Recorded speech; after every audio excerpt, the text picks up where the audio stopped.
ఏపీలో మూల మూలకు గోదావరి నీళ్ళు పోతా ఉన్నాయి. ఏపీలో మూల మూలకు గోదావరి నీళ్ళు పోతున్నాయి. తెలంగాణ మళ్ళీ ఎడారిగా మారేటువంటి అవకాశం ఉన్నది. తెలంగాణ నోట్లో మట్టి కొడుతూ పోలవరం ప్రాజెక్టు కుడి ఎడమల దగ. పెన్నా బేసిన్లో 150 టీఎంసీలతో మరొక రిజర్వాయర్ సోమశీల దాకా ఈ తరలించేటువంటి ప్రాంతం. ఇప్పుడు పెన్నా బేసిన్ దాకా పోతా ఉన్నాయి. కృష్ణా దాటేసి పెన్నాకు పోతున్నాయి నీళ్లు, గోదావరి నీళ్లు. చూడండి ఎంత కుట్ర చూడండి. జీబీ లింక్ ప్రాజెక్టు ద్వారా 200 టీఎంసీల గోదావరి జలాలను బనకచెర్లకు మళ్లిస్తే ఆంధ్రప్రదేశ్కు అదొక పెద్ద game changer. AP CM Chandrababu Naidu పదే పదే చెప్తున్నటువంటి మాట ఇది. జీబీ లింక్ అంటే గోదావరి బనకచెర్ల లింక్ కనుక పూర్తి చేస్తే ఇది మనకు ఒక గేమ్ చేంజర్ అని చెప్తారు. ఎట్లా గేమ్ చేంజరు, దాని వెనకాల ఉన్నటువంటి కుట్ర ఏంటంటే ఇక్కడ చూడండి. పెన్నా నది పైన ఇప్పటికే 350 టీఎంసీల కెపాసిటీ తోటి 42 రిజర్వాయర్లు ఉన్నాయి పెన్నా నది మీద. ఈ 42 రిజర్వాయర్లకు గోదావరి నీళ్ళను తరలించేటువంటి ప్రయత్నం చేస్తా ఉన్నాడు చంద్రబాబు నాయుడు.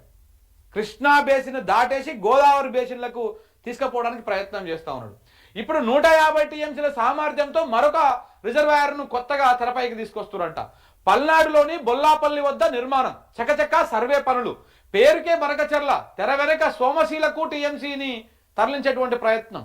బనకచెర్లనే కాదు, అక్కడ నుంచి సోమశీలకు కూడా ఒక టీఎంసీ రోజుకు ఎత్తుకపోవడానికి ప్రయత్నాలు చేస్తా ఉన్నారంట. మొత్తం గోదావరిని పెన్నాకు ఆపై కావేరికి మళ్లించేటువంటి స్కెచ్.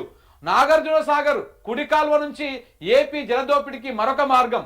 ఇప్పటికే పెన్నా బేసిన్ కు తరలుతున్న తుంగభద్ర కృష్ణా జలాలు.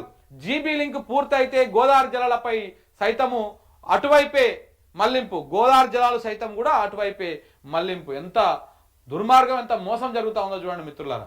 ఆయన చెప్తున్నట్టుగా ఏది జీబీ లింక్ ప్రాజెక్టు ద్వారా 200 టీఎంసీలు గోదావరి జలాలను బనకచెర్లకు మళ్లిస్తే ఆంధ్రప్రదేశ్కు అదొక పెద్ద గేమ్ చేంజర్ అని చెప్పేసి చంద్రబాబు నాయుడు గారు చెప్తా ఉన్నారు కదా. ఆయన చెప్పిన మాటల వెనక ఆయన చెప్తున్నట్టుగానే జీబీ లింక్ పూర్తయితే ఏపీలోని మూల మూలకు గోదావరి పరవలు తొక్కుతుంది. అందుకు అవసరమైన కెనాల్ నెట్వర్క్ ఇప్పటికే సిద్ధంగా ఉన్నది. మరి తెలంగాణ సంగతి ఏంది? బకెట్ మనకు. తెలంగాణ సంగతి ఏంది? చేతుల షిప్ప పెడతారు మనకు. రేవంత్ రెడ్డి లాంటి వాడు ముఖ్యమంత్రిగా ఉంటే ఈడ షిప్పనే గతి ఉంటుంది మనకి. చూడండి, జీబీ లింకుతో గోదావరి కృష్ణాను దాటి పెన్నాను ముద్దాడి అక్కడి నుంచి కావేరికి పోతుంది. అబ్బా అబ్బా అబ్బా అబ్బా. గోదావరి నది కృష్ణా నదిని దాటేసి ఆ బేసిన్ దాటేసి పెన్నాను దాటేసి కావేరి బేసిన్లకు పోతా ఉంది, కావేరి నదికి పోతా ఉంది. అంటే తమిళనాడుకు పోతుంది. మధ్యలో 2 నదులు దాటేసి పోతా ఉన్నది గోదావరి నీళ్ళు. మన దగ్గర ఉన్నటువంటి వాళ్ళకి మాత్రం నీళ్లు రావు. గోదావరి మన దగ్గర వారుతుంది కదా, మేడిగడ్డ మాత్రం రిపేర్ చేయడానికి చేతులు రావు. చూడండి, ఇగో జీబీ లింకుతో గోదావరి కృష్ణాను దాటి పెన్నాను ముద్దాడి అక్కడి నుంచి కావేరిని కలుస్తుంది. అదే జరిగితే కృష్ణా జలాల్లో ఇప్పటికే మోసపోయి గోసపడుతున్న తెలంగాణ ఇకపై గోదావరి జలాల్లోనూ నిండా మునుగుతుంది. అయిపోయా, మొత్తం సత్యనాశ్. చెప్పినాం కదా, గోదావరి జలాల మీద హక్కులను కనుక మనం కాపాడుకోకపోతే తెలంగాణ వచ్చి కూడా వేస్తే. నీళ్లు నిధులు నియామకాలు మన స్లోగన్స్ ఇవి. మలదశ ఉద్యమంలో తెలంగాణ రాష్ట్ర సాధన కోసం బలంగా వినిపించినటువంటి స్లోగన్స్ నీళ్లు నిధులు నియామకాలు. ఫస్ట్ నినాదమే నీళ్లు. ఆ నీళ్లు అన్నటువంటి దాని మీద మనం హక్కులు కోల్పోతే తెలంగాణ వచ్చింది ఎందుకు? తెలంగాణ అసలు పోరాటం ఎక్కడ పుట్టింది? రైతులు ఆత్మహత్యలు చేసుకుంటున్నారు, మనకు నీళ్లు వస్తలేవు, మనకు 2 నదులు ఉన్నాయి, కుడి పక్కనంగా ఓ నది ఉంది, ఎడవ పక్కనంగా ఓ నది ఉంది. 2 నదులున్నా కానీ మనకు నీళ్ళు ఎందుకు వస్తలేవు? కింద ఉన్నటువంటి రాష్ట్రం ఏపీకి, అంటే ఏపీ ప్రాంతం అప్పుడు ఉమ్మడి రాష్ట్రంలో, ఆ ప్రాంతంలో పంటలు పండుతున్నాయి. కృష్ణా డెల్టా ఇవన్నీ కూడా అద్భుతంగా పంటలు పండుతున్నాయి. మరి మనకెందుకు వస్తలేవు? రైతుల ఆత్మహత్యలు ఎట్లా పెరుగుతూ ఉన్నాయి? ఎందుకు మనం బోరు బావుల మీద ఆధారపడాల్సి వస్తుంది? ఎందుకు మనం కరెంటు మీద ఆధారపడాల్సి వస్తుంది? మనకెందుకు కాలువలు రావు? మనకెందుకు కాలువలలో నీళ్లు రావు అని చెప్పేసి అప్పుడు రైతు ఆత్మహత్యలు ఆపడం కోసము ఒక అధ్యయనం స్టార్ట్ అయింది. ఆ అధ్యయనమే తెలంగాణ ఉద్యమంగా పురుడు పోసుకున్నది. ఇది కదా జరిగినటువంటి వ్యవహారం. ఆ నీళ్లు కావడం కోసమే కదా మనం పోరాటం చేసింది. ఇలా ఆ నీళ్ళల్లోనే మన హక్కులు పోతా ఉన్నాయి. మనం మళ్ళీ మోసపోతా ఉన్నాం. మళ్ళీ మనం గోసపడేటువంటి రోజులు దగ్గర ఉన్నాయి.